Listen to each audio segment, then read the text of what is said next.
कभी कभी ताकत और अहंकार इंसान को अंधा बना देता है, लेकिन अनुभव और समझदारी उसे सही राह दिखा सकती है। आज की कहानी है एक समझदार बूढ़े आदमी और एक नादान फौजी की। बहुत समय पहले एक पहाड़ी गांव में एक बूढ़ा आदमी रहता था। उसका नाम हरिदास था। वो अकेला था, लेकिन बेहद शांत, समझदार और प्रकृति से प्रेम करने वाला। लोग उसे बाबा कहते थे। गांव में कोई भी समस्या होती, लोग सबसे पहले बाबा के पास जाते। उनका हर जवाब सीधा, सच्चा और दिल को छू जाने वाला होता। एक दिन गांव में एक नया चेहरा आया। एक जवान फौजी, नाम था अर्जुन। वो हाल ही में युद्ध से लौटा था। कंधे पर तमगे थे, सीने में गर्व और चेहरे पर घमंड।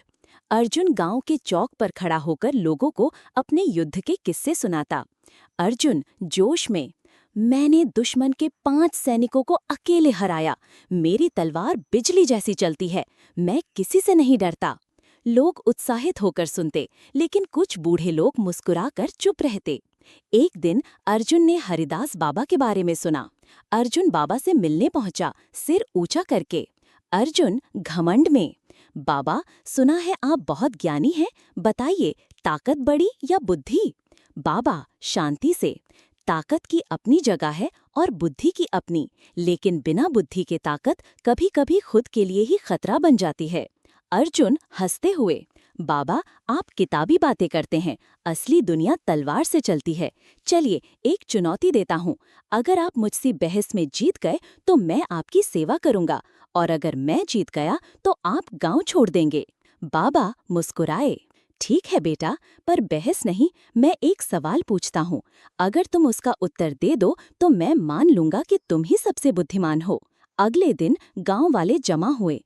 अर्जुन सीना ताने खड़ा था। बाबा ने सवाल पूछा, बाबा, अगर एक रास्ता है जो सीधे मंजिल तक जाता है और दूसरा जो घुमावदार है, लेकिन रास्ते में पेड़, पानी और छाया है, तुम कौन सा रास्ता चुनोगे? अर्जुन बिना सोचे, सीधा रास्ता, वक्त क्यों बर्बाद करूं? बाबा, यही फर्क है बेटा। तुम मंजिल पर तो जल्दी पहुंच जाओगे, पर थक जाओगे, प्यास लग जाएगी और शायद गिर भी पड़ो। जीवन भी एक यात्रा है, रास्ता जरूरी है, मंजिल से भी ज्यादा। अर्जुन चुप हो गया। अर्जुन उस रात बहुत सोचता रहा। उसे एहसास हुआ कि बाबा की बातों में गहराई थी। उसके तमगे, उसकी ताकत, सब कुछ अधूरा था बिना समझ के। अगली सुबह वो बाबा के पास आया। अर्जुन विनम्रता से, बाबा, आपने मेरी आंखें खोल दी। मैं अब समझ गया कि ज्ञान और धैर्य ही सच्ची ताकत हैं। बाबा मुस्कुराते हुए, सच्चा योद्धा वही होता है जो लड़ाई से पहले सोच सके और जीतने से पहले झुक सका।